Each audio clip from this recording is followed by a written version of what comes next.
Assalamualaikum warahmatullahi wabarakatuh. Hari ini kita akan membahas analisis real lagi di subbab 2.4 yaitu terapan supremum. Pada bab ini kita akan mempelajari bagaimana kita bekerja dengan infimum dan supremum, konsep yang sudah kita pelajari sebelumnya.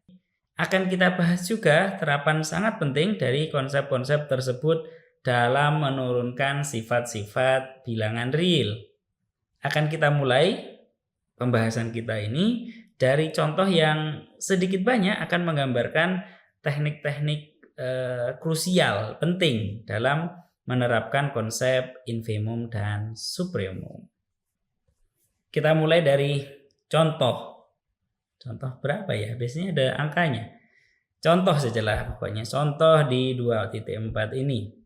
Misal S adalah himpunan yang merupakan subhimpunan dari R, S tidak kosong, dan S terbatas di atas. Jadi saya menulisnya langsung begitu aja. S himpunan bilangan real. Himpunan bilangan real artinya dia adalah subset dari himpunan semua bilangan real, si R. Dia tak kosong, terbatas di atas. Berarti dia punya supremum. Dan misal A adalah suatu bilangan real. Didefinisikan himpunan A ditambah S sebagai ini. Jadi kalau saya punya S itu adalah himpunan isinya 1, 3, 19, 42. Maka si berapa ya? 2 ya. 2 ditambah S adalah, ini definisi, adalah suatu himpunan baru yang isinya adalah 2 ditambah 1 yaitu 3. 2 ditambah 5 yaitu 2 ditambah 3 yaitu 5, lalu 21, kemudian 44. Bukan 45. Ini adalah definisi dari A ditambah S. S-nya juga bisa interval loh. Misalkan S itu adalah interval tertutup lah. Tuh, nggak usah tertutup. Ini dia setengah terbuka begini ya. Katakan dia tidak terbuka, tidak tertutup. Ini A, ini B. Jangan. Contoh kok. 0, 5. Jadi S adalah suatu himpunan bilangan real. Semua bilangan real X dari 0 sampai 5 termasuk 0 tidak termasuk 5. Maka ini saya S2 saja wis. Ini biar membedakan dari S yang sebelumnya. S2 ini kalau saya tambahkan dengan 7 ditambah S2, ini adalah S3 misalkan. Saya definisikan sebagai 7 ditambah S2, maka dia menjadi, karena 0 yang terkecil ya, 0 ditambah 7, 7. 5 ditambah 7, 12. Jadi dia adalah suatu interval dari 7 sampai 12. Itu adalah S3. Oke, hapus saja. Saya misalkan garisnya ditunjukkan dulu biar enggak naik-naik ya saya nulisnya. Misal U adalah supremum dari S. Kenapa saya boleh memisalkan U adalah supremum dari S? Karena S ada supremumnya, wong dia terbatas di atas kok. Nggak relevan kalau saya ngomong tiba-tiba misal W, kita pakai W lah. Misal W adalah infimum dari S. Belum tentu yang kita katakan ini benar. Kita boleh memisalkan dia itu adalah suatu infimum, wong belum kita tahu S itu terbatas di bawah apa enggak. Misal U adalah supremum dari S, dan ini saya nulisnya sebagai definisi titik 2 sama dengan. Maka X kurang dari sama dengan U untuk setiap X di S. Kenapa begitu? Karena U-nya supremum. U itu suatu batas atas. Karena dia batas atas, definisinya adalah seperti itu. Dia lebih besar dari atau sama dengan semua unsur dari S. Akibatnya si A ditambah X itu ya pasti kurang dari sama dengan si A ditambah U. Karena X kurang dari sama dengan U, pasti kalau kedua ruas saya tambah, ini tandanya akan tetap seperti ini. Dengan demikian, karena A ditambah X itu adalah, ini X-nya di S ya. Jadi setiap unsur S gitu. Kalau yang di sini tadi nulis S begini, yang di sini saya ganti X saja, karena nanti kalau S begini dikira S kecil, S gini dikira S besar. Lah kalau saya nulisnya segini, S kecil apa S besar kan nanti bingung saya. X gitu aja. Unsurnya S itu adalah X. A ditambah X itu berarti unsur dari A ditambah S ini. A ditambah X, A ditambah X, A ditambah X. X-nya ya mungkin X1, X2, X3 atau ya pokoknya X-nya unsur dari S lah. A ditambah X kurang dari sama dengan A ditambah U. Artinya A ditambah U adalah batas atas dari ini. Karena dia lebih besar daripada semua unsurnya kok. Oke, akan saya jelaskan. Tapi mohon maaf, ini bukan mau merendahkan intelijensi kalian ya. Untuk hal sederhana saja dijelaskan gitu ya. Ini saya saya khawatir ada yang nggak paham. Mungkin bagi beberapa orang ini sangat sederhana, tapi saya takutnya ada yang kurang paham. Oke, jadi bagi Anda yang sudah paham bisa skip dan jangan sakit hati. Saya contohkan ada himpunan H1 itu adalah 1, 5, 7, 13. H2 saya definisikan sebagai 2 ditambah H1, yaitu ini saya definisikan, yang ini saya definisikan, yaitu 3, 7, 9, 15. Di sini kan supremumnya kan 13. Di sini supremumnya adalah 13 ditambah 2. Kenapa kok begitu? Ya karena memang kondisinya begini ya. Oke. Kalau saya tuliskan si H1, 2 ditambah H1 ini, yaitu si H2 ini, sebenarnya adalah 2 ditambah 1, 2 ditambah 5, 2 ditambah 7, dan 2 ditambah 13. Saya kasih warna aja wes. Oke, jadi dia adalah A ditambah X gitu ya. Kalau ini kita sebut X1, X2, X3, X4 gitu ya. X unsur dari si H1, maka dia ya 2 ditambah X1 tadi, 2 ditambah X2, 2 ditambah X3, dan 2 ditambah X4. Oke, jadi dia adalah 2 ditambah X, X-nya unsur dari H1. Nah, kalau A ditambah U ini lebih besar dari semua yang ada di sini, A ditambah X, A ditambah X. Kalau X-nya di sini, A ditambah X-nya jadi ini. Berarti A ditambah U itu adalah batas atas dari H2 ini. H2 itu 2 ditambah H1.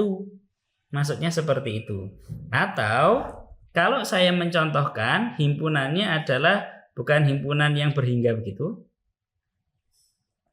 Saya contohkan H berapa? H1 lagi wis enggak apa-apa. H1 saya definisikan sebagai, untuk mempermudah pemahaman ya, saya gambar saja. H1 itu adalah suatu himpunan bilangan real dari 1 sampai 5. Ini nanti bisa aja ditulis himpunan semua bilangan real X sedemikian sehingga X lebih besar sama dengan 1 kurang dari 5. H2 saya definisikan sebagai 2 ditambah H1 sama dengan ya interval dari 3 sampai 7 termasuk 3, tidak termasuk 7. Ini dari definisinya. Jadi X yang ada di H1 ini saya tambahkan 2 semua sehingga jadinya adalah seperti ini. Di sini tadi ada 2, di sini jadi 4. Di sini ada 5, di sini jadi 7, seperti itu. Sehingga kalau A ditambah U itu lebih besar dari A ditambah X, X-nya di H1, A ditambah X ya berarti si ini tadi. Oke, sehingga A ditambah U itu pasti batas atas dari H2. Si H2 ini dia unsur-unsurnya bisa kita tuliskan sebagai A ditambah X. Seperti itu. A ditambah X untuk X-nya unsur di H1. Lebih lengkapnya seperti itu. Oke, saya hapus ya. Terlalu sederhana mungkin bagi beberapa orang, tapi tidak apa-apa lah. Oke, kita ulangi lagi. A ditambah U adalah batas atas dari A ditambah S.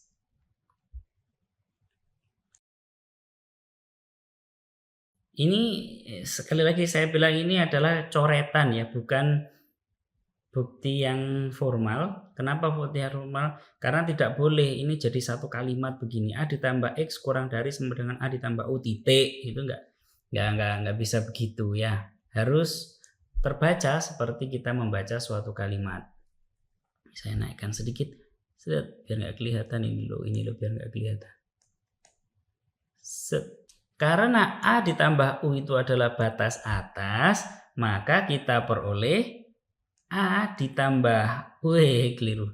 Maka kita peroleh A ditambah U itu pasti lebih besar sama dengan supremum dari A ditambah S. Lah kok bisa begini? Karena A ditambah U itu batas atas, supremum itu batas atas terkecil. Jadi pasti batas atas itu lebih besar atau sama dengan batas atas terkecil.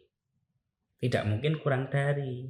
Sebaliknya, jadi kita sudah punya ini ya, kita kasih nama 1 lah ini. Sebaliknya, misal V adalah sebarang batas atas A ditambah S. Kenapa saya ngomong V adalah sebarang batas atas? Kita tahu bahwa A ditambah U batas atas. Kalau kita temukan batas atas lain dan dia lebih kecil daripada si A ditambah U ini, pasti A ditambah U bukan supremum. Tapi kalau setiap kita cari batas atas, ternyata si batas atas tersebut selalu lebih besar dari A ditambah U, ya berarti A ditambah U itu adalah batas atas terkecil. Gitu, itu idenya begitu. Jadi misal V adalah batas atas dari A ditambah S. Maka si V pasti ya lebih besar daripada semua unsur dari A ditambah S. Ingat, A ditambah S tadi unsur-unsurnya adalah A ditambah X untuk X-nya di S. Jadi saya tulisnya seperti itu. A ditambah X kurang dari sama dengan V untuk setiap X di S. Akibatnya dari A ditambah X ini, akibatnya X kurang dari sama dengan V dikurangi A. Hanya saya pindah ruas ke kanan. Dan ini tetap kita tulis ya. Untuk setiap bukan daripada nulis lagi ya. Untuk menunjukkan bahwa kondisi ini tetap terjadi, saya copy paste. Karena A ditambah X kurang dari V untuk setiap X di S, maka pasti X itu kurang dari V dikurangi A untuk setiap X di S juga. Jadi sama. Dengan demikian, karena V dikurangi A lebih besar sama dengan X untuk X-nya di S. Dengan demikian V dikurangi A adalah batas atas dari S, bukan A ditambah S lagi. V dikurangi A adalah batas atas dari S. Kenapa? Karena dia lebih besar dari semua unsurnya S. Unsurnya S tadi si X tadi, sudah ditulis di situ. X di S. Artinya apa? Artinya U kurang dari sama dengan V dikurangi A. Kenapa begitu? Karena U tadi adalah supremum S, batas atas terkecil, sedangkan V dikurangi A adalah batas atas saja dari S. U adalah batas atas terkecil dari S, V dikurangi A adalah batas atas saja dari S. Sehingga pasti si U kurang dari sama dengan V dikurangi A. Kalau U kurang dari V dikurangi A, maka bisa kita tulis A ditambah U pasti kurang dari sama dengan V. V-nya siapa tadi? Sebarang batas atas. Saya tulis sebarang. V-nya adalah sebarang batas atas. Karena V-nya sebarang batas atas dan A ditambah U tadi kurang dari sama dengan V, maka kita tulis saja. Dari mana ini? Karena V tadi adalah sebarang batas atas dari A ditambah S, bukan S saja ya. V adalah sebarang batas atas dari A ditambah S, sehingga pasti si A ditambah U tadi kurang dari sama dengan supremum A ditambah S. Kenapa kok begitu? Karena supremum itu batas atas. Jadi siapapun V, pokoknya dia batas atas dari A ditambah S, itu pasti lebih besar dari A ditambah U. Siapapun ya? Iya, siapapun. Termasuk supremum, karena supremum juga batas atas. Oke, jadi kita peroleh ini. Mungkin kita 2 begini ya. Nah, dari 1 dan 2 ini kita peroleh apa? Di sini supremum A ditambah S kurang dari sama dengan A ditambah U, yang di sini A ditambah U kurang dari sama dengan supremum A ditambah S, maka kita bisa tulis di sini mu'anakoh ya, bukan ya. Therefore A ditambah U, atau kok saya balik aja. Supremum dari A ditambah S adalah ya A ditambah U, atau saya tulis A ditambah supremum dari S, karena U tadi adalah supremum dari S, saya definisikan begitu. Jadi yang kita bahas ini adalah supremum dari penjumlahan gitu ya, penjumlahan dari himpunan dengan bilangan, suatu bilangan real yang didefinisikan dengan itu penjumlahannya. Nah, pembahasan lebih mendalam tentang infimum dan supremum ini yang diperoleh dari infimum dan supremum dari himpunan yang diperoleh dari hasil operasi penjumlahan dan perkalian dari himpunan akan kita bahas dalam latihan soal. Nggak usah sekarang ya. Selanjutnya yang B. Oke, dalam bekerja dengan supremum dan infimum suatu himpunan, seringkali kita perlu 2 langkah untuk memperoleh hasil, di mana setiap langkah hanya membahas satu himpunan saja. Gimana maksudnya? Contohnya wes ini, yang B ini. Misal A, B adalah himpunan-himpunan bilangan real tak kosong dan berlaku sifat itu. A kurang dari sama dengan B untuk setiap A di A, B di B. Ini bacanya B unsur di B atau B di B gitu ya. Jangan dibaca beb gitu. Nanti kamu baper. Akan kita buktikan bahwa supremum dari A kurang dari sama dengan infimum dari B. Yang perlu diperhatikan di sini adalah kita tidak sedang bicara tentang supremum A dan supremum dari B. Kita berbicara lebih strict lagi. Supremum dari A dan infimum dari B. Kita juga tidak sedang membahas infimum dari A dan infimum dari B atau supremum dari B, karena itu nanti hasilnya akan mengikuti apa yang kita kerjakan di B ini. Jadi yang lebih susah itu membuktikannya adalah bahwa supremum dari A itu kurang dari sama dengan infimum dari B. Misal diberikan suatu B, B-nya adalah unsur di B, beb, maka kita peroleh dari yang diketahui A kurang dari sama dengan B untuk setiap A di A. Jadi B-nya tertentu, B-nya suatu unsur di B. Maka pasti si B tadi yang kita ambil pasti lebih besar sama dengan semua unsurnya A. Artinya apa? Artinya ya B batas atas. Kita tulis B adalah batas atas dari A. Terus kita tuliskan supremum dari A pasti tidak lebih dari B, karena supremum batas atas terkecil, B batas atas A. Oke, itu kalau B-nya suatu unsur. Kalau B-nya saya ambil yang lainnya, unsur di B yang lainnya, ya akan terjadi ini juga.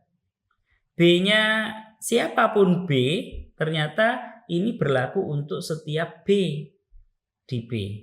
Jadi kalau saya tulis lagi begini, supremum dari A kurang dari sama dengan B untuk setiap B di B.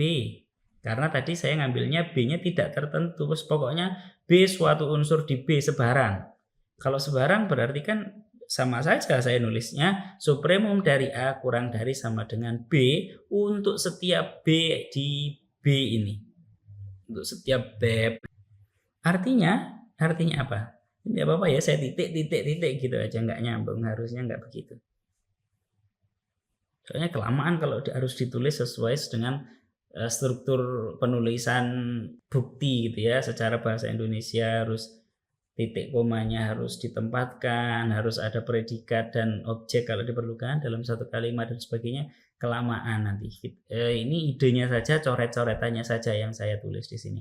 Maka kita peroleh supremum dari A ini pasti batas bawah dari B. Wong dia kurang dari sama dengan B untuk setiap unsur B kok, B kapital ini kok. Artinya apa? Supremum A pasti kurang dari sama dengan infimum dari B. Karena dia adalah batas bawah, pasti tidak lebih besar daripada batas bawah terbesar, yaitu infimum B, sehingga bisa kita tuliskan supremum A kurang dari sama dengan infimum B. Sudah terbukti. Nah, sekarang tadi bagaimana dengan infimumnya A? Yang jelas infimumnya A pasti kurang dari sama dengan infimumnya B. Kenapa? Karena infimum dari A itu tidak mungkin lebih dari supremumnya A. Dan supremumnya A tadi sudah kita buktikan dia adalah lebih kecil atau sama dengan infimumnya B. Bagaimana dengan supremumnya B? Ya pasti lebih besar lagi daripada supremumnya A karena dia lebih besar dari infimumnya B kok. Jadi kita peroleh hubungan seperti ini. Fungsi. Pembahasan batas atas dan batas bawah bisa diterapkan juga pada suatu fungsi. Apanya fungsi kira-kira? Range dari fungsi, ya, kita terapkan di range dari fungsi. Misal f adalah suatu fungsi dari D ke R, maka f terbatas di atas. Ini definisi ya. F terbatas di atas jika himpunan dari FD itu terbatas. FD itu siapa? Ini di bab 1, di bab direct image. Jadi kalau saya punya F itu suatu fungsi, D itu domain atau suatu himpunan apa saja lah. Jadi saya punya suatu fungsi F, saya punya H itu adalah suatu himpunan, maka ini isinya adalah Fx untuk setiap X di H. Tergantung hanya itu isinya berapa. Dia finite atau infinite. Finite atau infinite tetap definisinya sama seperti itu ya. Saya contohkan wes, mohon maaf ini bukan merendahkan intelligence kalian, hal sederhana saja kok dijelaskan gitu ya. Saya punya H itu adalah 1, 3, 5, 7. Ganjil-ganjil enggak apa-apa. Saya punya fx itu adalah x kuadrat untuk setiap x di domain. Domainnya adalah bilangan real. Kemudian sehingga fh itu adalah himpunan yang isinya 1, 9, 25 dan 49. Kalau saya punya H2 itu adalah suatu interval dari 0 sampai 4 termasuk 0 tidak termasuk 4 misalkan, maka si FH2 itu ya interval juga. Interval dari 0 sampai 16 tidak termasuk 16. Tapi mohon jangan gegabah ya. Nanti akan ada misalkan H3 saya definisikan sebagai suatu interval dari min 2 sampai 4 lah, enggak apa-apa wes yang ini sekali-kali dia tertutup begini. Terus fx-nya sama, saya definisikan seperti itu, tidak berarti f H3 itu adalah ya berarti dari 4 sampai 16. Jangan diambil enaknya ini ya, 0 dikuadratkan jadi 0, 4 dikuadratkan jadi 16, min 2 dikuadratkan jadi 4, 4 dikuadratkan jadi 16. Tidak seperti ini. Coba kalau misalkan kita tuliskan, nah, anggap saja ini fx sama dengan x kuadrat ya. Min 2 itu di sini. Terus kemudian 4 itu di sini. Di sini itu 4 dan anggap saja di sini itu 16. Kalau dikatakan fh3 itu adalah dari 4 sampai 16, berarti di sini saja. Padahal 2 termasuk loh. 0 termasuk loh. Kan 0 unsur dari H3 di sini 0. F0 kan 0, harusnya 0-nya ikut. 1 kan unsur dari H3, min 1 juga unsur dari H3. Harusnya 1 ya ikut karena 1 itu min 1 kuadrat atau 1 kuadrat. Sehingga yang benar di sini adalah range-nya FH3-nya adalah dari 0 sampai 16. lebih detail lagi pelajari yang bab 1. Saya belum membuat videonya sepertinya, tetapi karena bab 1 itu bab preliminaris ya, kemarin saya mulai dari bab 2 langsung. Kalau ada waktu mungkin akan saya buatkan juga video penjelasan untuk yang bab 1. Oke, kita hapus ini ya. Saya anggap pengetahuan tentang ini yang diperlukan, tentang direct image ini sudah dikuasai. Kita kembali lagi ke sini. Ininya saya hapus juga.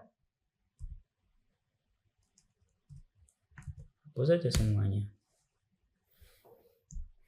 Jadi FD terbatas di atas di R. FD-nya itu tadi direct image-nya.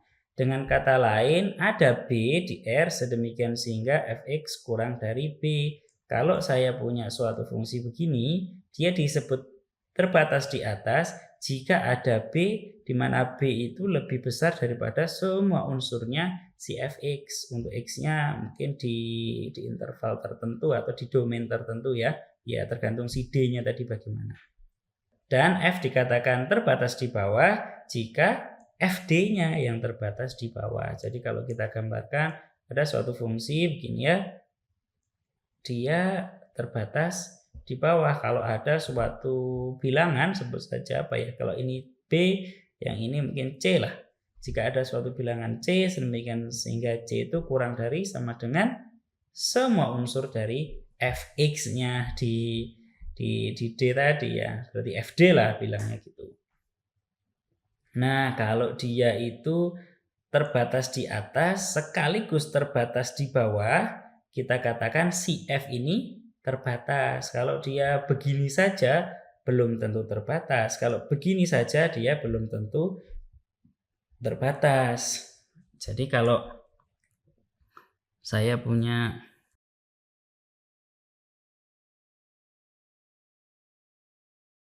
ini ya, di sini adalah B, di sini adalah C. Jadi saya punya fungsi yang domainnya domainnya D, Fd-nya itu tidak lebih dari B, tidak kurang dari C. Maka kita katakan si F ini adalah fungsi yang terbatas karena dia punya batas atas sekaligus batas bawah. Ini notasi apa ini? Kenapa kok ada mutlaknya? Begini. Sebagai gambaran ya, jika dia ternyata punya batas atasnya adalah 15. Punya batas bawah, salah satu contoh batas bawahnya misalkan -1. Daripada nulis Fx itu kurang dari sama dengan 15, lebih besar sama dengan -1, seringnya di buku ini diringkas. Karena -1 itu kan lebih besar sama dengan -15. Jadi boleh dong saya tulis dia sebagai -15 kurang dari sama dengan Fx kurang dari sama dengan 15. Lah ini bisa kita tulis Fx itu kurang dari sama dengan 15.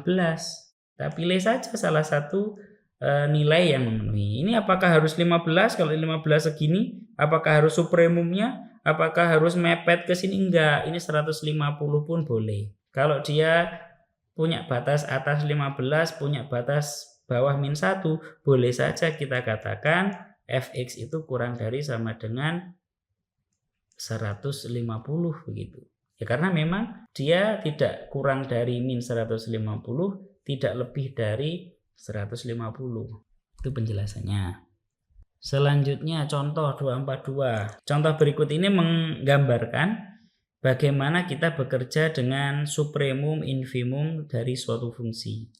Kalau tadi sebelumnya kan infimum, supremum dari himpunan, sekarang dari fungsi. Kalau Anda bertanya, F itu kan suatu himpunan juga. F kan fungsi. Fungsi artinya dia adalah himpunan pasangan terurut. Pasangan terurut kan berarti himpunan, berarti dia punya supremum dan infimum. Tunggu dulu. Himpunannya F itu adalah isinya pasangan terurut. Pasangan terurut tidak ada terkecil, terbesar. Kita nggak bisa menentukan di pasangan terurut itu ya A, B. Itu tidak bisa kita katakan A, B itu kurang dari C, D.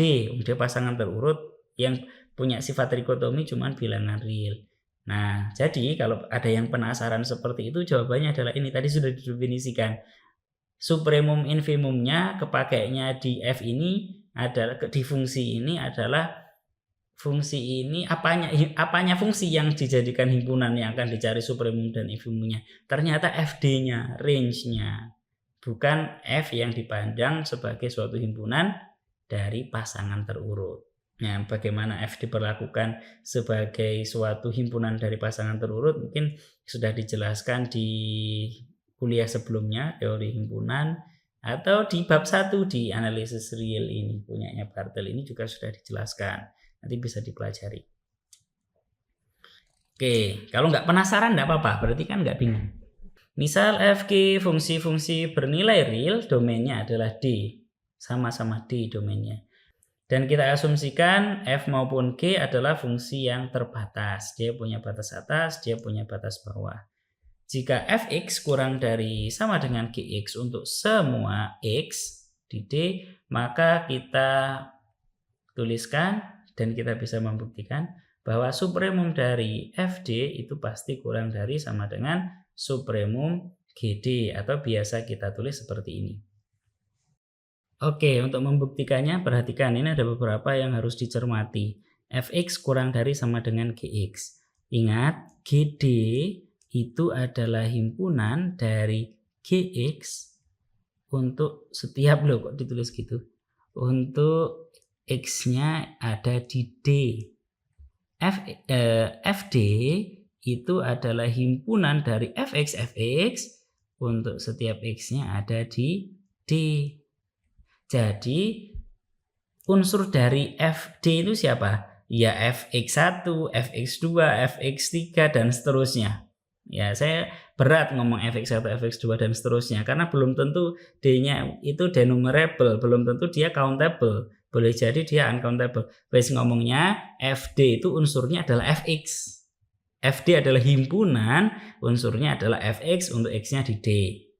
Gd adalah himpunan, unsurnya adalah Gx untuk X-nya ada di D. Sehingga kalau kita tuliskan Fx kurang dari sama dengan Gx.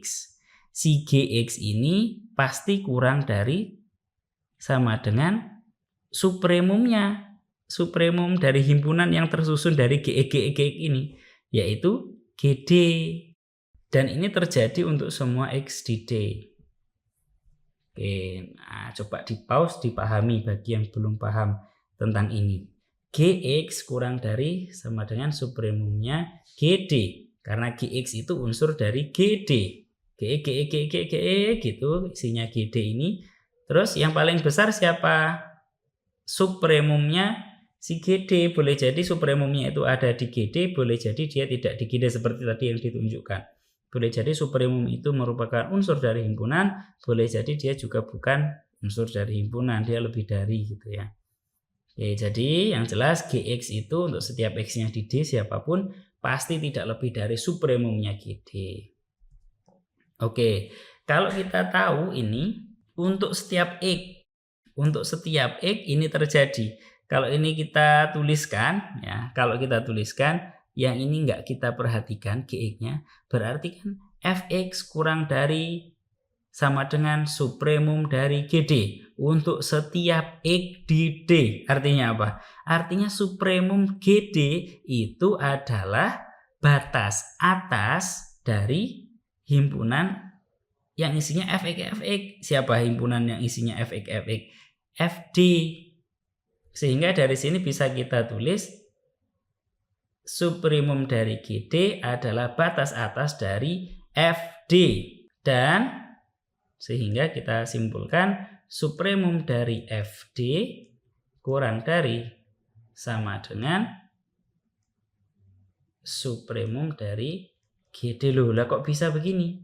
Supremum Gd ini loh batas atas.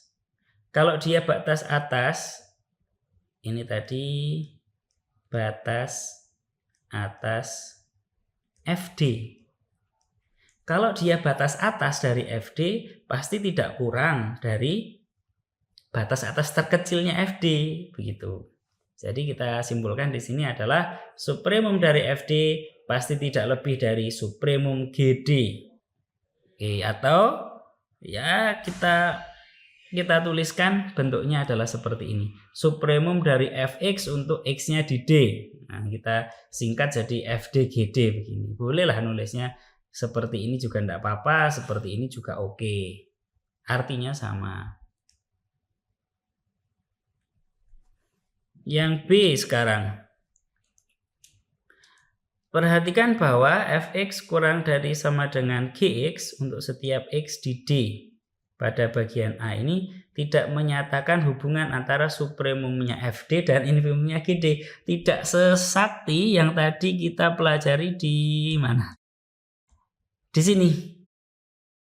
Ya, ini ngomong supremum dan infimum sehingga kita perlu hasil yang banyak ini. Yang di sini tidak ngomong tentang itu.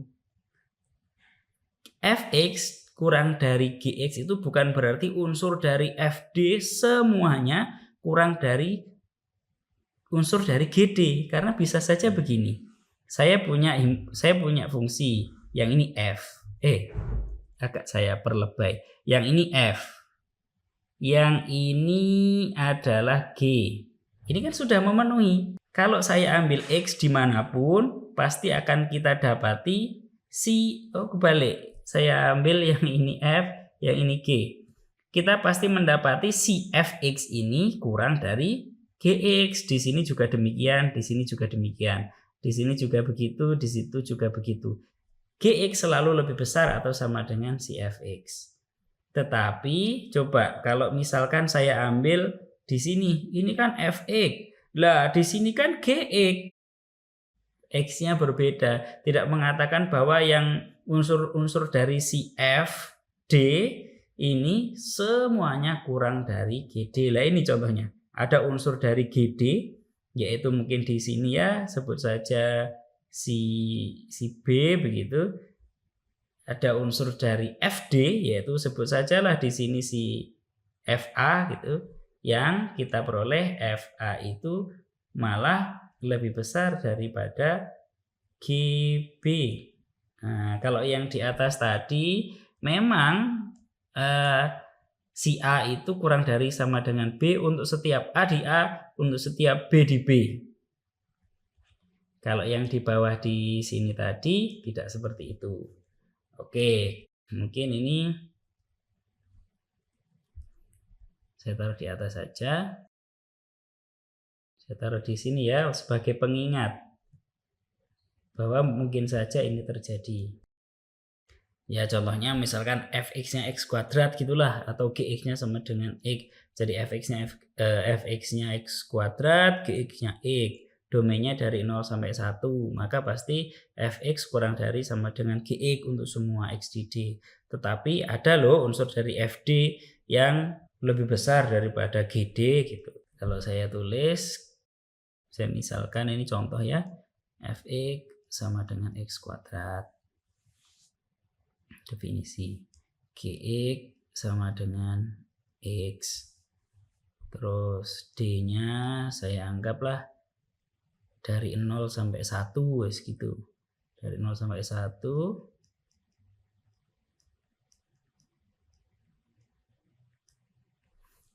Nih. Dan FD itu x kuadrat ya, ini 0 sampai 1. Kalau saya gambarkan grafik ini aja, ini dari 0 sampai 1. Si GD itu kalau saya gambarkan dari 0 sampai 1 juga. Terus kita tulis di sini supremumnya si FD ini adalah 1. Di sini infimum dari si GD adalah 0. Jadi tidak bisa kita katakan seperti yang AB tadi ya, yang himpunan yang biasa tadi, bahwa supremum dari FD kurang dari sama dengan infimum dari GD itu. Ini contohnya. Yang C ini apa ini? Jika fx kurang dari sama dengan gy untuk semua xy di D, maka kita bisa menyimpulkan ini. Nah, ini sudah mengikuti formulasi atau aturan yang AB tadi. Fx dengan gy, dia tidak harus sama-sama di x gitu. Jadi untuk semua xy di D, fx selalu kurang dari sama dengan gy untuk semua y. Maka dari sini kita simpulkan supremum dari FD kurang dari supremum GD. Caranya adalah mirip dengan tadi. Ini yang C ini yang jelas tidak seperti yang B tadi ya. Yang B ini tidak memenuhi syaratnya yang C ini. Nah, nggak usah dibuktikan ya. Nanti mungkin ya analog lah dengan yang si AB tadi. Atau dibuktikan saja wes. Nggak apa-apa. Iseng-iseng gitu ya. Untuk sebarang Y di D kita peroleh Fx itu kan kurang dari sama dengan GY. Itu untuk setiap X di D. Untuk setiap X di D. Y-nya tertentu, Y-nya sebarang, tapi tertentu satu unsur di D.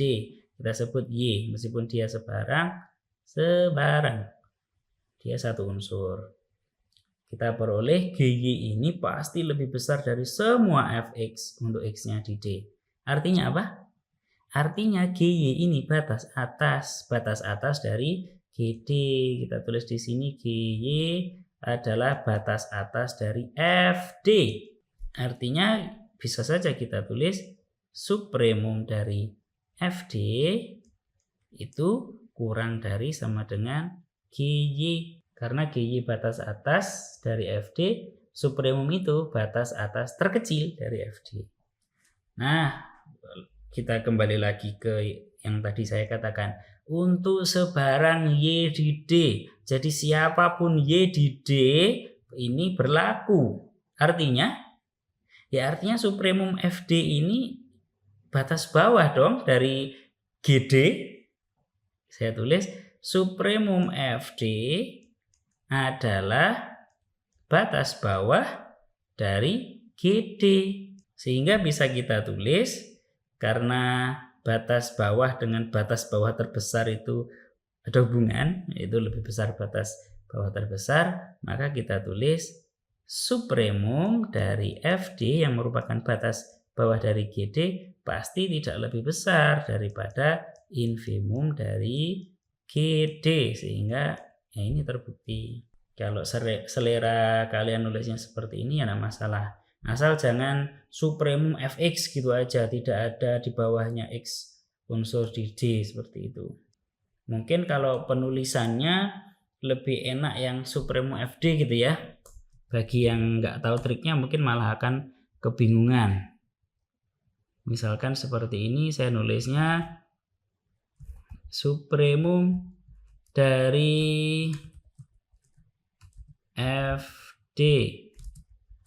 Tuh, jadi kalau yang tadi, kalau mau Fx harusnya supremum X di D-nya harus ada. D-nya enggak ditebelin. Ininya Fx begini. Ini yang perlu diperhatikan. Sifat Archimedes. Enggak tahu lah. Mohon maaf kalau tajwidnya salah. Saya nyebutnya sifat Archimedes gitu aja. Karena tadi kita familiar dengan himpunan R dan garis bilangan real, bukan tadi ya, sudah kemarin-kemarin. Karena kita familiar dengan himpunan bilangan real dan garis bilangan real, mungkin sangat jelas bagi kita bahwa himpunan semua bilangan asli N tidak terbatas di R. Tapi gimana caranya membuktikan hal sederhana itu? N adalah himpunan yang tak terbatas. Buktinya gimana? Sifat aljabar dan sifat urutan dari R tidak banyak membantu kita dalam membuktikannya. Yang harus kita gunakan adalah sifat lengkap dari R dan sifat induktif dari N, yaitu bahwa jika N bilangan asli maka N plus 1 juga bilangan asli. Itu untuk menunjukkan bahwa N adalah N begini ya, N simbol ini adalah himpunan bilangan asli. Himpunan semua bilangan asli, dia itu adalah himpunan yang tidak terbatas. N ini tidak punya batas atas, maksudnya untuk sebarang bilangan real X begini ya, selalu ada N sedemikian sehingga X itu kurang dari N, N-nya bilangan asli. Jadi siapapun bilangan real pasti ada bilangan asli yang lebih besar dari si bilangan real tadi. Oke, saya hapus dulu. Perlu garis juga wes, tidak apa-apa. Sifat Archimedes, jika X bilangan real maka terdapat NX unsur di N, atau saya sering bacanya terdapat bilangan asli NX gitu ya. Sedemikian sehingga X kurang dari sama dengan NX. Ini jangan bingung kenapa notasinya ada N terus subscript X begini. Ini untuk menunjukkan agar kita ingat bahwa si N yang dimaksud ini mungkin saja dia terikat dengan X. Sebenarnya nggak ditulis begini pun juga tidak masalah. Jika X bilangan real, terdapat N bilangan asli yang lebih besar dari dia. Seperti itu. Nah, biar untuk menunjukkan bahwa N itu bukan satu bilangan tertentu yang dia selalu bekerja gitu ya. Yang selalu memenuhi untuk siapapun X gitu. N-nya 1, untuk X-nya berapapun terpenuhi ini. Biar tidak begitu, maka N-nya dikasih subscript X ini. Jadi saat X-nya diganti, NX-nya mungkin saja harus diganti. Contoh X-nya 1, NX-nya saya pakai 15. Jadi 15 lebih besar sama dengan 1. X-nya saya ganti 20. Tuh, NX-nya juga harus ganti agar ini terpenuhi. NX-nya saya 20 juga misalkan. Atau 200. Kenapa saya mengatakan kadang seringkali harus diganti? Karena ya kadang nggak perlu ganti juga. Saat X-nya saya ganti 30, NX-nya tetap 200 ya enggak apa-apa. X-nya saya ganti 40, NX-nya tetap 200 juga tidak masalah, jadi ini masih terpenuhi. Tapi secara umum berubahnya X menuntut berubahnya N. Maka si N ini dikasih subscript X. Oke, jika pernyataan ini salah, jadi akan kita buktikan secara kontradiksi ya. Jika pernyataan ini salah, kalau begitu yang salah adalah tidak terdapat. Jika P maka Q. Ini P, ini Q-nya.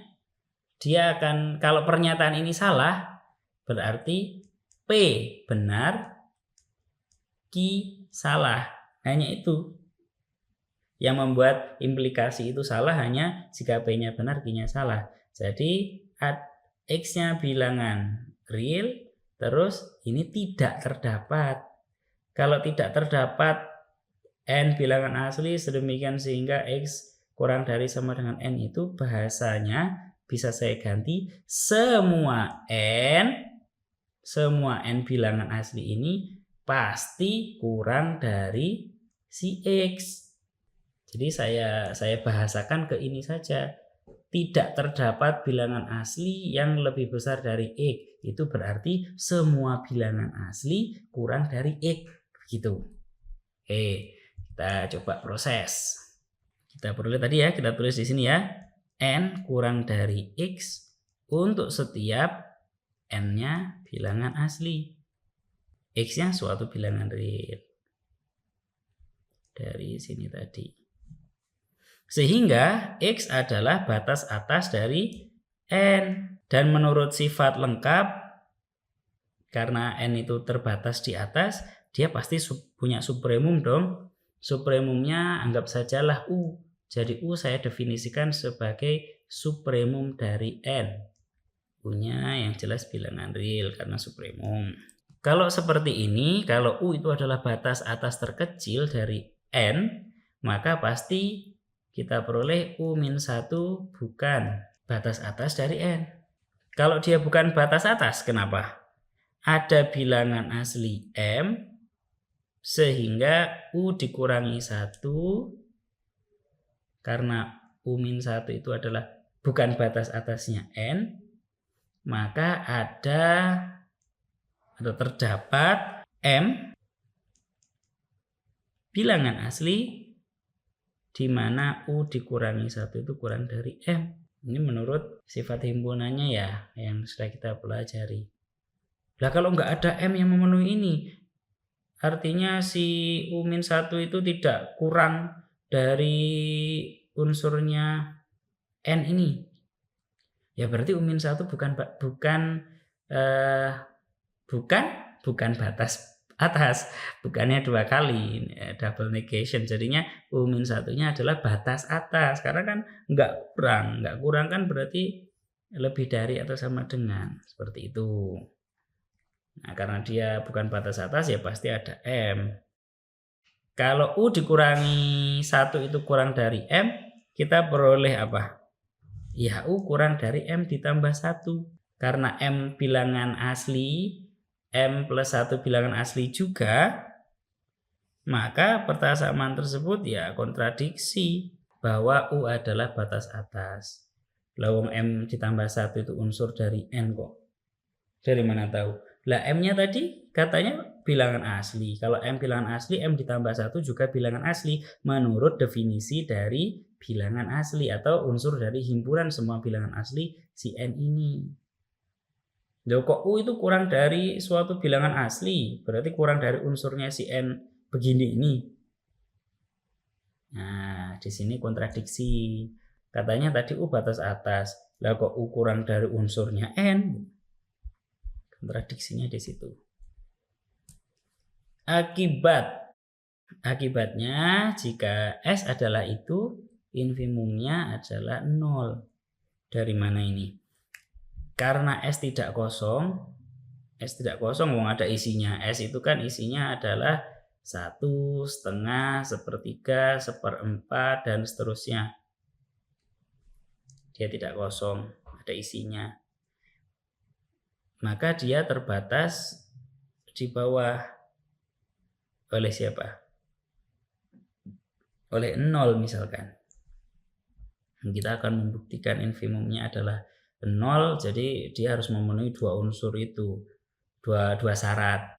0 adalah batas bawah, jika ada yang lebih besar dari 0, maka ada unsur dari si S ini yang kurang dari si bilangan yang lebih besar dari 0 tadi. Karena bayangannya kalau infimum kita begini, 0 kita akan buktikan dia sebagai infimum. Kalau ada yang lebih besar dari si 0 ini, maka ada bilangan lain yang merupakan unsur dari si S ini, terus kemudian dan dia unsur dari S aksen unsur dari S. Kenapa kok nggak langsung dibuktikan saja ya? Pakai minimum tadi, pakai maksimum seperti yang sudah dijelaskan di subbab sebelumnya. Ini kan T per 2. T per 2 itu kan ya sudah jelas kurang dari T. Sudah jelas dia lebih besar dari 0 kalau T-nya lebih besar dari 0. Kenapa nggak langsung begini? Karena jika T itu lebih besar dari 0, belum tentu T per 2 ini adalah unsur dari S. S itu pokoknya 1 per bilangan asli. Lah kalau T-nya saya ambil akar 2. Akar 2 positif. Iya. Akar 2 per 2. Apakah unsur dari ini? Tidak. Lah ribetnya di sini.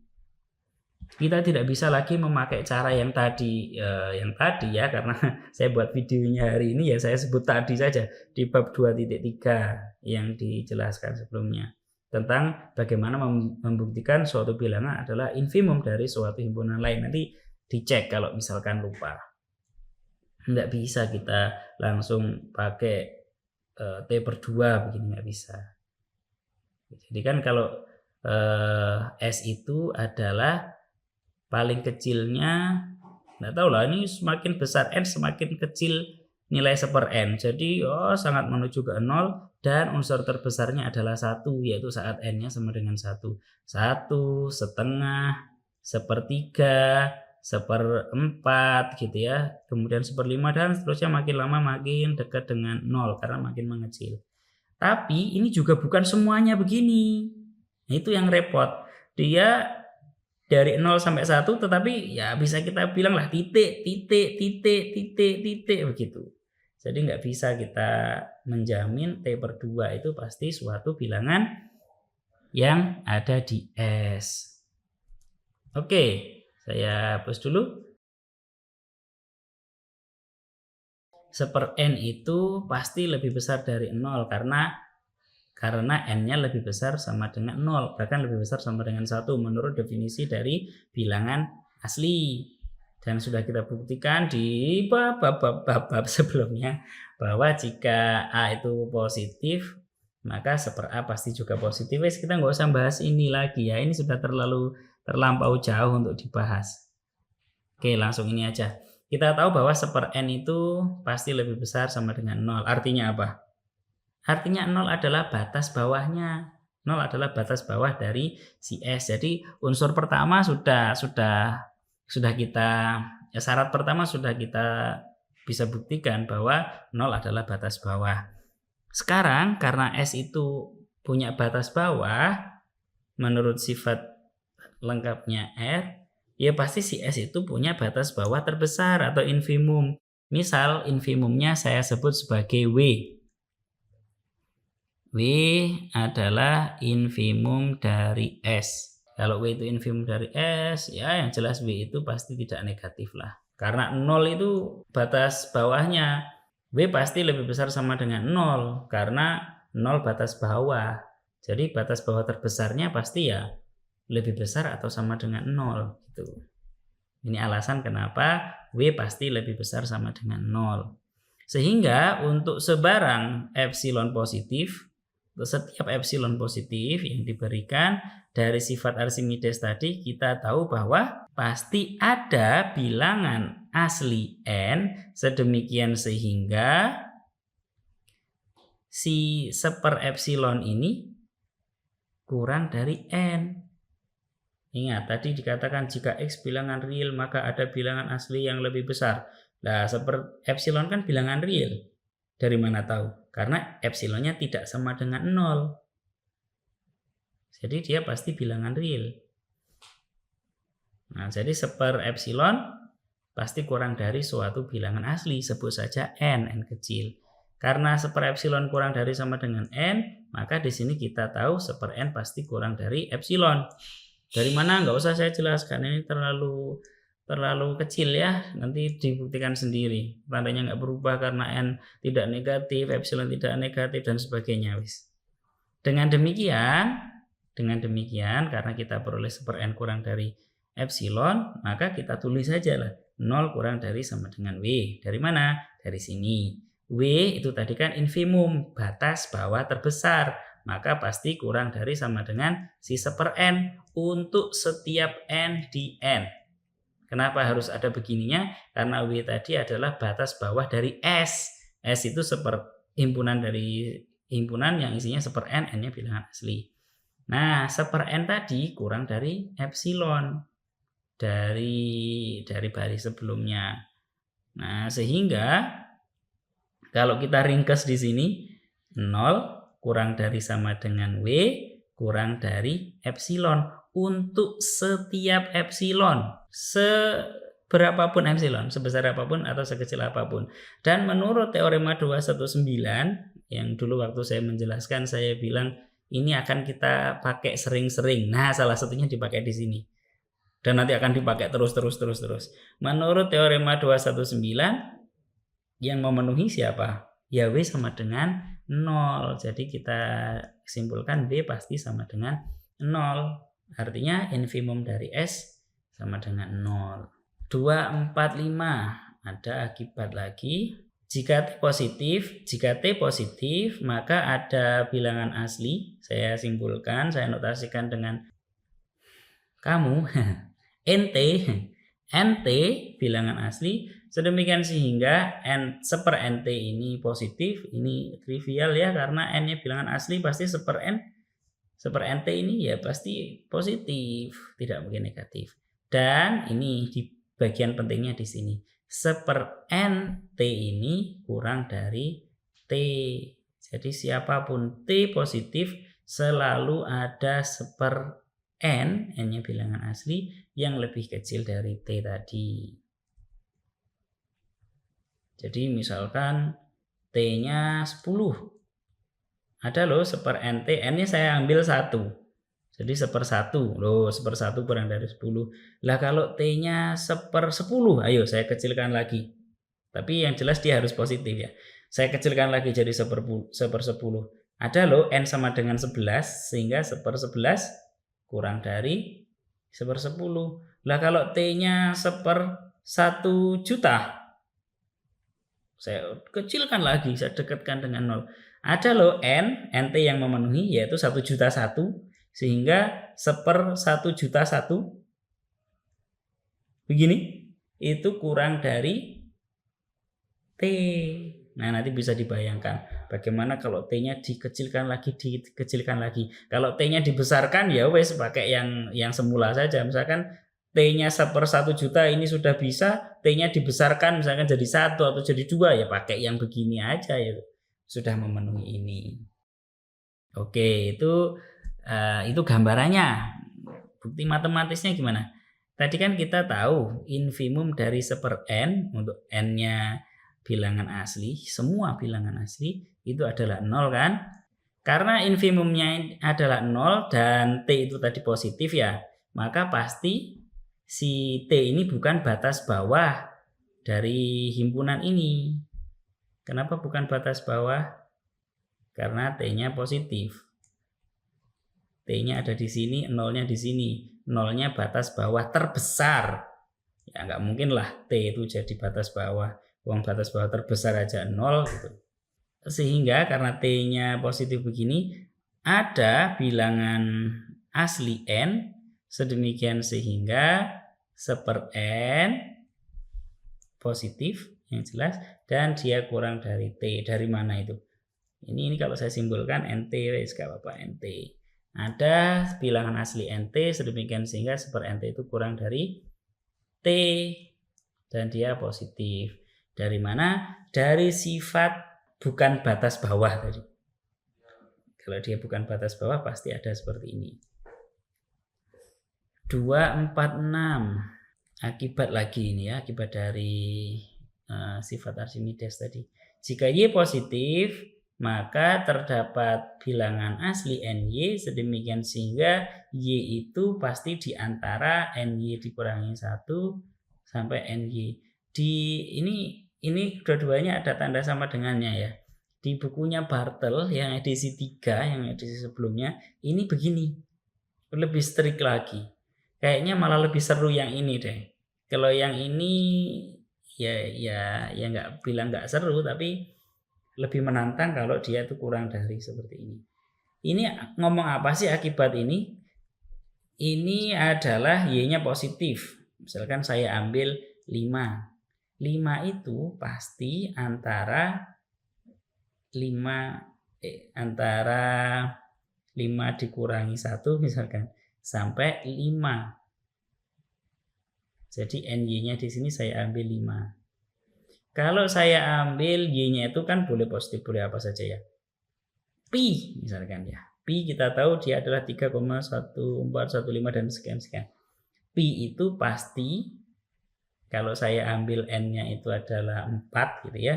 Dia 4 dikurangi 1 sampai 4. Si Pi ini pasti berada di antara 3 sampai 4. Semua bilangan asli, semua bilangan real positif punya sifat seperti itu. Akar 2 itu 1,414 dan seterusnya. Dia antara 1 dan 2. 2,1718 dan seterusnya, Anda tahu ya. Ini pasti antara 2 dan 3. Maksudnya seperti itu. Gambaran apa yang dikatakan 246 itu seperti itu. Sekarang buktinya gimana? Dari sifat Archimedes ada jaminan bahwa kalau saya mendefinisikan suatu himpunan EY gitu ya. EY adalah himpunan semua bilangan asli sedemikian sehingga bilangan asli tadi lebih besar dari Y. Begini. Ini isinya adalah ya pasti subset dari si N ya. Karena isinya adalah bilangan-bilangan asli. Pasti si EY ini tidak kosong. Kenapa kok tidak kosong? Ya karena selalu ada bilangan asli yang lebih besar dari bilangan real apapun. Contoh berapa? Pi tadi ya, Pi 3,1415 dan seterusnya, sehingga Pi itu adalah 4, 5, 6, 7, dan seterusnya. Himpunan bilangan asli yang lebih besar daripada si Y. Si E5 siapa?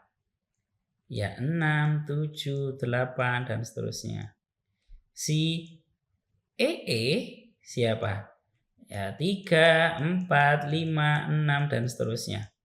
Karena E tadi 2,17 sekian-sekian gitu ya. Ya ini belum kita kenalkan, tapi ya kita peroleh dari SMA atau dari kalkulus lah bahwa E itu nilainya kira-kira segitu. Satu lagi. E setengah siapa? Ya 1, 2, 3, dan seterusnya. Nah kalau E min 15 atau min 5 siapa? Ya 1, 2, 3, 4, 5, dan seterusnya. Pokoknya bilangan asli yang lebih besar daripada si Y ini.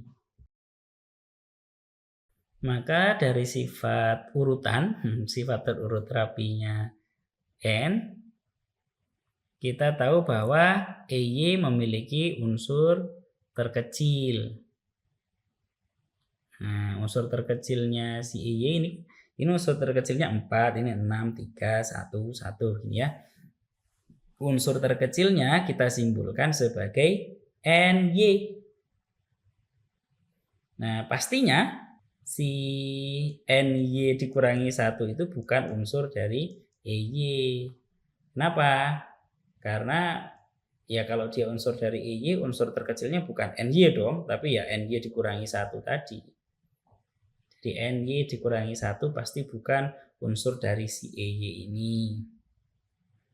Sehingga bisa kita tuliskan pasti NY lebih besar daripada yang tadi dicari, dan yang tadi dicari ini, yang tadi diolah ini pasti lebih besar daripada NY dikurangi 1. Jadi ini adalah bukti dari ini.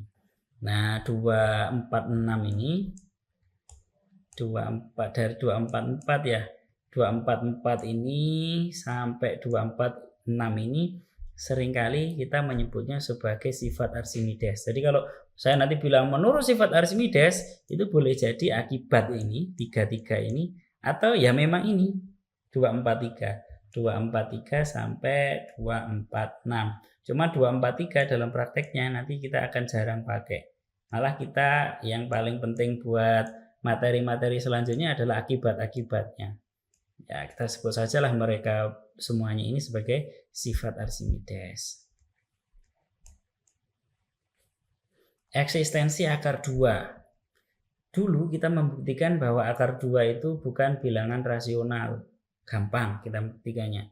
Tetapi kita tidak boleh terburu-buru mengatakan akar 2 adalah bilangan irasional. Karena yang tidak rasional, yang bukan merupakan bilangan rasional, belum tentu irasional. Contohnya apa? Contohnya adalah pulpen. Pulpen itu bukan bilangan rasional. Tapi ya kita nggak bisa ngomong kalau begitu pulpen adalah bilangan irasional. Nggak bisa gitu. Jadi kalau kita sudah menunjukkan akar 2 bukan bilangan rasional, langkah selanjutnya untuk menunjukkan bahwa akar 2 adalah bilangan irasional apa? Ya kita tunjukkan dia bilangan real. Kalau dia real dan tidak rasional, baru boleh kita katakan dia adalah bilangan irasional. Salah satu unsur penting ya, salah satu atau hal penting lah yang dihasilkan atau dibawa oleh sifat supremum itu adalah bahwa ada jaminan eksistensi bilangan real yang memenuhi beberapa sifat atau hipotesis tertentu. Untuk pendahuluan ini ya nggak semuanya ya. Contohnya akar dari sesuatu ini operasinya yang ada di bilangan real, ini pasti bilangan real. Lah per juga begitu, tapi A per 0 bukan bilangan real. Jadi tidak berarti kalau sudah dioperasikan dengan operasi yang biasanya dikenakan dengan bilangan real, hasilnya bilangan real juga. Contohnya akar min 5 gitu. Itu juga bukan bilangan real. Jadi ya memang tidak doktrin seperti itu juga. Harus kita tunjukkan. Mungkin pakai garis-garis lebih seru deh. Kita akan mendahului apa yang tadi saya bicarakan itu dengan sesuatu yang sederhana dulu, yaitu akar 2. Teorema 247. Terdapat bilangan real positif X sedemikian sehingga X kuadrat sama dengan 2. Pembuktiannya akan panjang. Silakan ambil kopi dulu nih, di pause atau ngambil cemilan. Habis itu kalau sudah ready lahir batin, resume lagi. 2 hours later. Di teorema 247 ini kita akan menunjukkan bahwa akar 2 ternyata adalah bilangan real. Akan kita tunjukkan caranya. Ide dari pembuktiannya adalah kita akan membangun suatu himpunan, terus kita akan tunjukkan bahwa supremum dari himpunan tersebut adalah 2. Kita tampilkan garis dulu, siapa tahu nanti membantu dalam pembuktian. Saya akan mendefinisikan suatu himpunan, saya sebut sebagai S, yang didefinisikan sebagai himpunan semua bilangan real S yang tak negatif dan kalau dikuadratkan kurang dari 2. Akan kita cari supremumnya ini. Oke. Karena 1 adalah unsur di S, 1 kuadrat itu kurang dari 2, maka 1 masuk di S. Dengan demikian S tidak kosong. Selain S tidak kosong, ternyata S juga punya batas atas. Batas atasnya salah satunya adalah 2. Kenapa 2 adalah batas atas dari S? Karena 2 jika dikuadratkan sama dengan 4. Jadi 2 bukan unsur dari S. 1 unsur dari S, 2 bukan unsur dari S. 3, 4, 5, 6, 7, dan seterusnya juga bukan merupakan unsur dari S. Sehingga S punya batas atas. Nah, dari sini kita tahu bahwa dari sifat supremum, dari sifat lengkapnya R, kita tahu bahwa karena S itu punya batas atas, maka dia pasti punya supremum.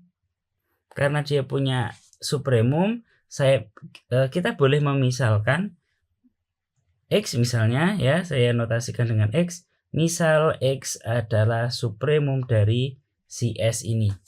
Kalau S-nya tidak terbatas di atas, tidak valid kita memisalkan X adalah supremum dari S. Karena X adalah supremum dari S, X adalah bilangan real. Karena X itu adalah bilangan real, maka X kuadrat adalah bilangan real juga. Kenapa saya tiba-tiba ngomong X kuadrat? Di sini akan saya tunjukkan bahwa X kuadrat sama dengan 2. Karena X itu bilangan real, ada 3 kemungkinan. X kuadrat kurang dari 2, X kuadrat sama dengan 2, X kuadrat lebih dari 2. Kita akan menunjukkan bahwa supremumnya kalau dikuadratkan, yaitu si X ini, kalau dikuadratkan adalah 2 dengan cara mengeliminasi 2 kemungkinan ini. Jika ini terjadi, maka akan ada kontradiksi. Jika ini terjadi, maka akan terjadi kontradiksi juga. Seperti itu. Kenapa kok tiba-tiba kepikiran 2? Kalau dilihat dari sini, 2 kan tadi batas atasnya. Terus kemudian di sini si X ini pasti lebih dari sama dengan 1. Karena 1 merupakan ini merupakan unsur dari S. 2 bukan unsur dari S dan 2 adalah batas atasnya. Ini jadi saya gunakan ini. Kita bagi dalam 2 kasus berarti ya, saat X kuadratnya kurang dari 2 dan saat X kuadratnya lebih dari 2. Yang pertama, kasus yang pertama, andaikan X kuadrat kurang dari 2. Jika ini terjadi, yaitu X kuadrat kurang dari 2, akan kita tunjukkan bahwa ada bilangan asli N sedemikian sehingga X ditambah 1/N itu unsur dari S. Akibatnya apa kalau X ditambah 1/N itu unsur dari S? Akibatnya X ya bukan batas atas. Wong X ditambah sesuatu aja itu masih di S kok. Jadi kalau X ditambah sesuatu, ini sesuatunya segini ya, 1/N. Ini jadi X ditambah 1/N-nya segini. Wong X ditambah 1 saja masih di S. Berarti X ya tidak mungkin batas atas. Itu yang akan kita tunjukkan. Caranya bagaimana? Langkahnya adalah begini. Karena X kuadrat itu kurang dari 2, maka kita peroleh 2 dikurangi X kuadrat pasti positif. Kita tulis seperti ini. Terus kemudian karena 2 dikurangi X kuadrat itu positif, kita punya, saya tulis di sini, 2 dikurangi X kuadrat per 2X plus 1 juga positif. Dari mana ini? Yang ini positif. Yang ini karena X-nya tadi, ya X-nya lebih dari 1. X-nya pasti lebih dari 1. Kalau yang dimaksud X tadi adalah supremum dari S. 1 adalah unsur dari S. 2 batas atas dari S. Jadi kalau X itu adalah supremum dari S, ya dia lebih dari 1 lah. Seperti itu. Karena 1 masih unsur di S. Karena X itu lebih besar sama dengan 1, maka 2X ditambah 1 juga positif. Sehingga hasilnya ini 2 dikurangi X kuadrat per 2X ditambah 1 pasti juga positif. Dan dari sifat Archimedes saya tulis di sini. Archimedes segini aja, ARC ya, ARC Archimedes. Kita tahu bahwa kalau Archimedes itu kan siapapun T positif selalu ada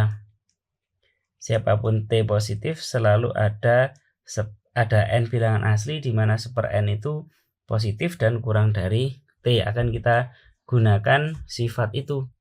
Ada N bilangan asli sedemikian sehingga 1/n itu yang jelas dia positif. Dia kurang dari 2 min X kuadrat per 2X ditambah 1. Kalau 1/n kurang dari ini, yang terjadi adalah 1/n 2X ditambah 1 kurang dari 2 dikurangi X kuadrat. Oke, mungkin dari penjelasan tadi paham. Yang mungkin sering jadi pertanyaan adalah kenapa harus melibatkan 2X ditambah 1? Kenapa enggak 3X ditambah 15? Kenapa enggak yang lain? Kenapa kok yang ini? Ini adalah kreativitas pembuktian. Ya, nanti kalau begitu nyampe ke bawah nanti akan paham kenapa kok diambil 2X ditambah 1 seperti itu. Oke, kita lanjutkan saja dulu. Untuk tahap ini, paham langkah saja sudah memenuhi apa yang diinginkan. Oke, kalau kita punya ini, maka saya naikkan sedikit. Saya tulis X ditambah 1/n dikuadratkan. Nah, dari sini ya, X ditambah 1/n dikuadratkan, itu kira-kira ada di S apa tidak? Kira-kira dia batas atasnya S apa tidak? Kira-kira dia batas bawahnya S apa tidak? Seperti itu. Ini tadi bilangan ini, X ditambah 1/n. Cirinya, kalau dikuadratkan kurang dari 2, berarti dia unsur dari S. Kalau dikuadratkan ternyata dia lebih dari 2, berarti dia batas atas dari S. Seperti itu. Nah, siapakah X ditambah 1/n dikuadratkan? Dia adalah X kuadrat ditambah 2X per n ditambah 1/n kuadrat.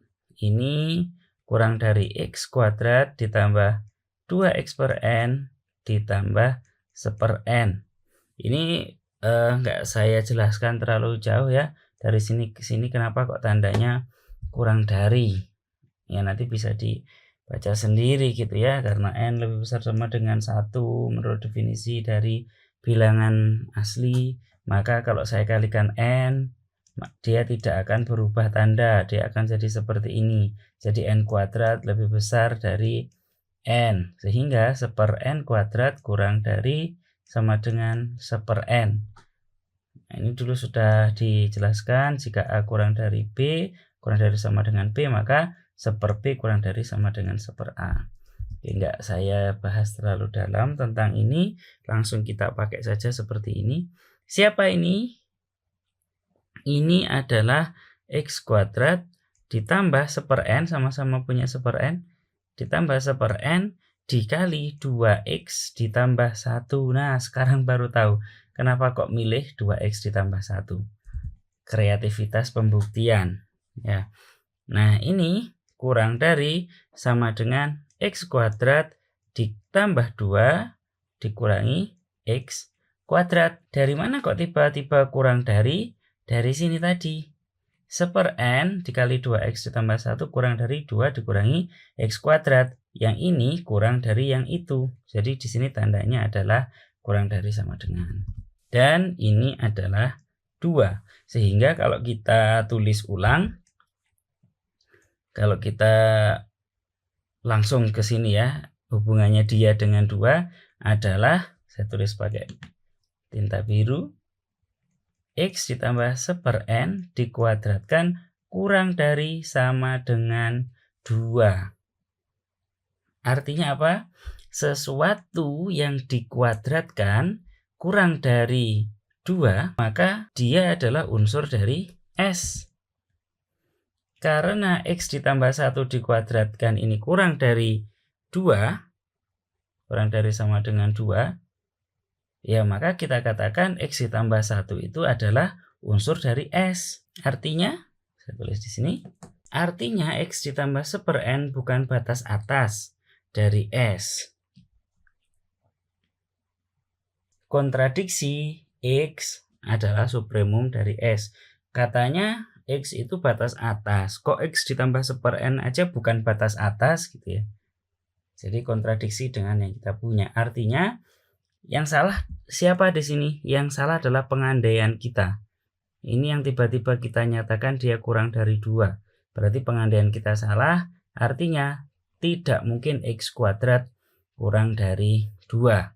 Selanjutnya, kemungkinan yang kedua adalah kasus yang kedua. Andaikan X kuadratnya lebih dari 2. Oh ya, yang atas tadi kurang strict ya. Kayaknya ini loh, ini. Dari mana ini? Ini kurang dari sini karena ini kurang dari. Sebenarnya tidak salah saya mengatakan dia kurang dari sama dengan, karena jika A kurang dari B itu ya kita peroleh A kurang dari sama dengan B, tidak salah. Cuman untuk lebih menunjukkan bahwa dia memang bukan batas atas dari S, si X ditambah 1/n ini, kita tunjukkan bahwa dia strict. Jadi begini, kurang dari 2. Karena di sininya kurang, di sini kurang dari 2. Kurang dari 2 tidak mungkin batas atas. Kalau sama dengan 2 masih mungkin dia batas atas X ditambah 1/n-nya. X ditambah 1/n meskipun ini tadi tidak saya hapus ya. X ditambah 1/n adalah misalkan dianggap batas atas ya. Kalau misalkan diambil yang sama dengannya, toh X tetap saja masih bukan batas atas dari si S ini.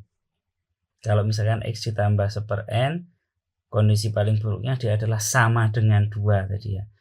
Berarti X-nya ya kurang dari 2 kalau dikuadratkan. Oke, kita kembali ke kasus yang kedua tadi, yaitu kita mengandaikan X kuadrat lebih dari 2. Jika kondisi ini terjadi, artinya X kuadrat itu lebih besar dari 2, akan kita tunjukkan ada bilangan asli M sedemikian sehingga X dikurangi 1/m itu batas atas dari S. Jadi akan kita tunjukkan di sini X dikurangi sesuatu, sesuatunya itu positif, sehingga ini maknanya kalau dituliskan atau digambarkan di garis bilangan real, dia berada di kirinya X. Di sini X, di sini X dikurangi 1/m. Akan kita tunjukkan bahwa nanti kalau memang ini terjadi ya, pengandaian ini benar, akan kita tunjukkan bahwa X dikurangi 1/m ini adalah batas atas dari S. Kalau dia batas atas dari si S, tidak mungkin si X ini batas atas terkecil. Wong ini ada yang lebih kecil kok, yaitu X dikurangi 1/m. Oke, gimana caranya kita membuktikan? Karena X kuadrat itu lebih dari 2, maka kita punya X kuadrat dikurangi 2 positif, sama seperti langkah yang di atas tadi. Kemudian Di sini kita tuliskan x kuadrat dikurangi 2 per 2x pasti positif. Oke, yang ini positif sudah tahu dari sini. Yang ini positif dari mana? Ingat, kita tadi dari analisa yang di atas tadi kita tahu bahwa x pasti tidak kurang dari 1. Artinya positif. 2 kali x positif juga. Sehingga dia yaitu x kuadrat dikurangi 2 per 2x pasti juga positif juga. Oke. Nah, sekarang ya pertanyaannya ganti. Kenapa harus 2x? Kenapa enggak 15x kuadrat gitu ya? Nanti akan kita lihat. Dari sifat Archimedes lagi-lagi kita menggunakan sifatnya. Ada M. Kenapa kok M? Biar tidak rancu dengan yang tadi N saya ambil di sini. Jaminannya pokoknya ada bilangan asli. Tidak harus sama seperti yang di atas ini. Ada bilangan asli M sedemikian sehingga karena dia positif ya. Siapapun yang positif, misalkan R gitu ya, selalu ada M bilangan asli sedemikian sehingga 1/M itu kurang dari R dan dia positif. Dari sifat Archimedes kita tahu ada 1/M, ada M bilangan asli di mana 1/M-nya kurang dari x kuadrat dikurangi 2 dibagi 2x. Dari sini kita tahu ini fakta mudah ya, bahwa 1/M lebih besar dari 0 karena M-nya bilangan asli. Karena M-nya positif maka 1/M juga positif. Nggak kita tulis juga nggak apa-apa. Dari sini kita tahu bahwa 2x dibagi M itu kurang dari x kuadrat dikurangi 2. Oke, saya kira tidak sulit dari sini menuju ke sini. Setelah kita dapat itu, maka kita tunjukkan. Kita kan tadi mau menunjukkan si x dikurangi 1/M itu batas atas. Caranya gimana? Ya dikuadratkan. Kalau dikuadratkan itu kurang dari 2, dia unsur dari S. Kalau dikuadratkan dia lebih dari 2, berarti dia batas atas dari S. Seperti itu. Oke, kita kuadratkan. X dikurangi 1/M, kita kuadratkan. Siapa itu? Dia adalah x kuadrat dikurangi 2x per M ditambah 1/M kuadrat. Oke, jadi dari mana 2x-nya? 2x-nya dari sini tadi. Jadi sebenarnya mau coba-coba ini dulu. Oke, kita perlu apa? Kita perlu 2x. Oke, 2x ditaruh sini. Apa kita punya fakta 2x tentang ini? Oke, ternyata dari sini dan seterusnya. Jadi awal mula ide pembuktiannya dulu itu sebenarnya dia mencari apa yang diperlukan di pembuktian. Di pembuktian atau di perjalanan menunjukkan bahwa x dikurangi 1/M itu bukan batas atas, dia adalah batas atas, kita perlu 2x. Ya wes, berarti dari fakta yang kita punya yaitu x kuadrat lebih dari 2, kita cari juga, kita libatkan juga 2x. Oke, lanjut. Ini lebih besar dari x kuadrat dikurangi 2x per M. Kenapa? Karena dia positif. Lebih besar dari 0. Jadi ini tambah 0 gitu ya. Jadi ini tandanya lebih besar.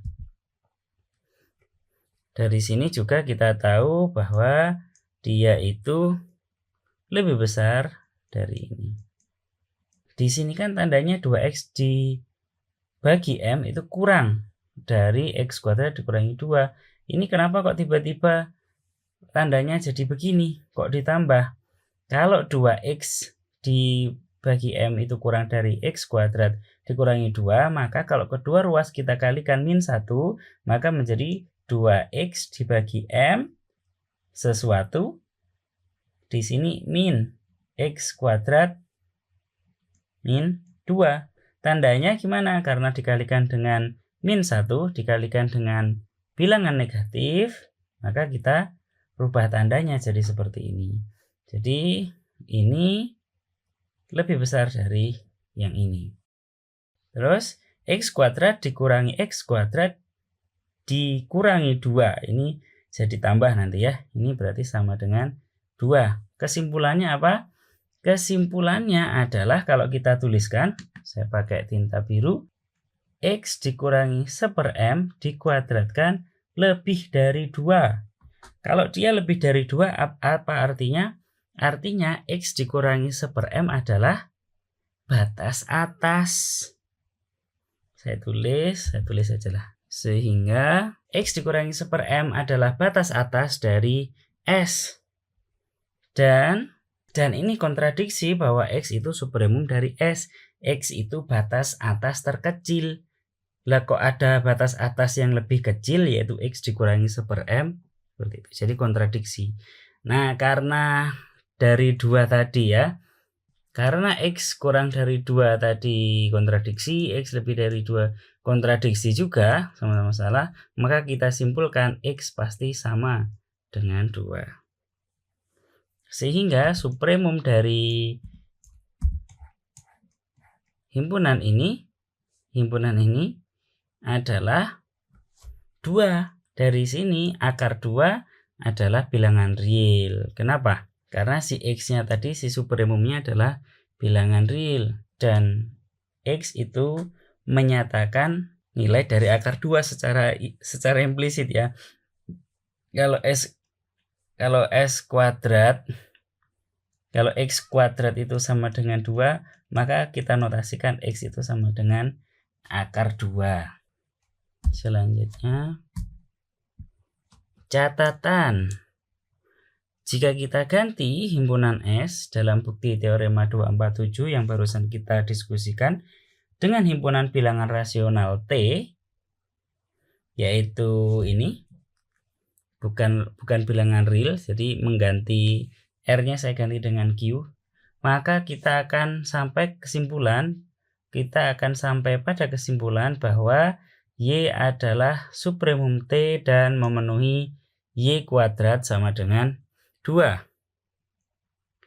Dan karena dari teorema tadi ya, teorema yang dulu kita pernah buktikan, teorema 214 kalau nggak salah, Y tidak mungkin bilangan rasional. Jadi si Y tadi, si supremumnya himpunan itu, dia bukan bilangan rasional. Maka di sini karena Y itu bilangan real dan tidak rasional, kita katakan Y adalah bilangan irasional. Oke, apakah masih ada lagi? Oh, masih ada. Kepadatan bilangan rasional di R. Kalau kita tadi sudah bahas kepadatan bilangan real, sifat supremum dari R, selanjutnya akan kita diskusikan kepadatan denseness dari bilangan rasional. Teorema 248. Jika X dan Y sebarang bilangan real, X-nya kurang dari Y, maka ada bilangan rasional, sebut saja R, sedemikian sehingga R itu lebih dari X kurang dari Y. Jadi kalau misalkan saya berbicara tentang, saya gambarkan ini ya, saya gambarkan dengan garis bilangan, ini X, ini Y, entah dia rasional entah irasional, yang penting pokoknya dia bilangan real, maka antara X dan Y itu ada bilangan, sebut saja R, dan dia adalah bilangan rasional. Sedekat apapun X dengan Y selalu ada seperti itu. Gimana cara membuktikan? Tanpa mengurangi perumuman ya, di sini diasumsikan X-nya positif. Nah, kalau X-nya nggak positif gimana? Ya tinggal dimundurkan. Kalau dimundurkan X-nya jadi negatif, Y-nya positif. Nah, kalau keduanya negatif, ya dimundurkan lagi sampai lebih dari si Y-nya. Nanti gitu ya. Daripada harus bagi-bagi banyak kasus, wes diasumsikan dululah X-nya positif gitu. Nanti mengenai kasus X-nya di sini, Y-nya di sini, dan kasus X-nya di sini, Y-nya di sini, analog dengan penjelasan yang akan diberikan. Jadi di asumsikan X-nya positif. Ini pakai ini garis-garis. X-nya positif. Karena Y dikurangi X itu positif, maka terdapat bilangan asli N sedemikian sehingga 1/N itu kurang dari Y dikurangi X dari sifat Archimedes. Sehingga dari sini kita tahu bahwa NX ditambah 1 itu pasti kurang dari NY. Kedua ruas dikalikan N, lalu kemudian kita pindah ruasnya sehingga menjadi NX ditambah 1 kurang dari NY.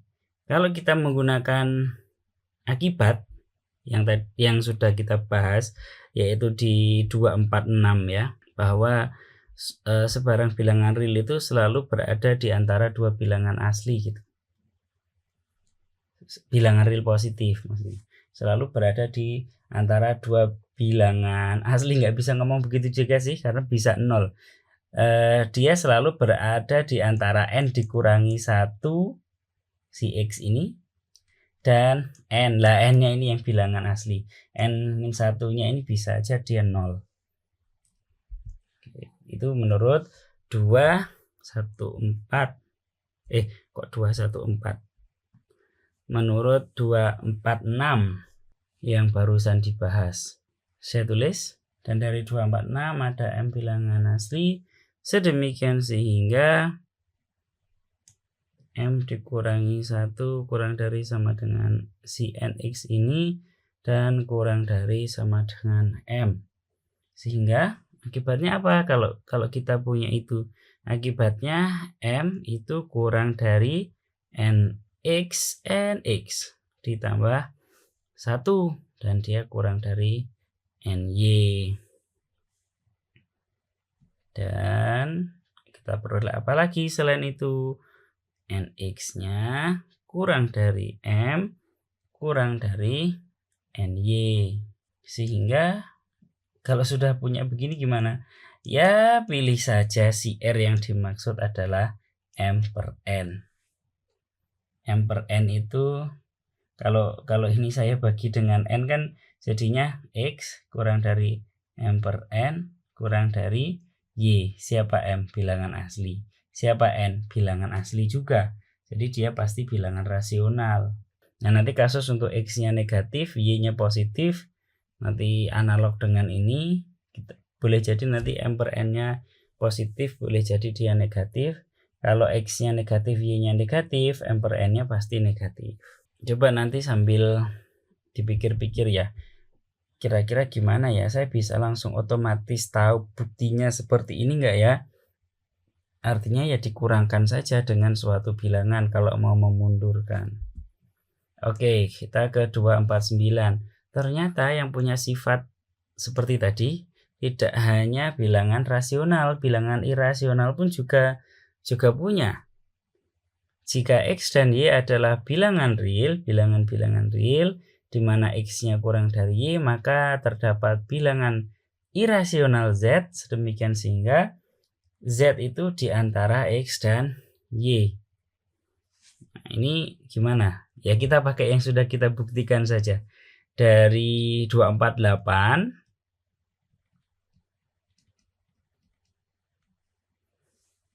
kita tahu bahwa di antara dua bilangan real, ini tulisan bebas ya, agak berbahasa coretan, karena ini penjelasannya adalah penjelasan buktinya ini adalah ya kotretan saja, asal paham alurnya. Saya tidak menjelaskan dengan aturan penulisan bahasa Indonesia yang sangat formal. Jadi saya hanya menjelaskan alur. Karena dari 248 tadi, maka di antara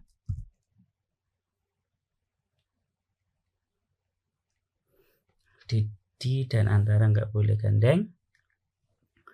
Di antara dua bilangan real X per akar 2 dan Y per akar 2 terdapat bilangan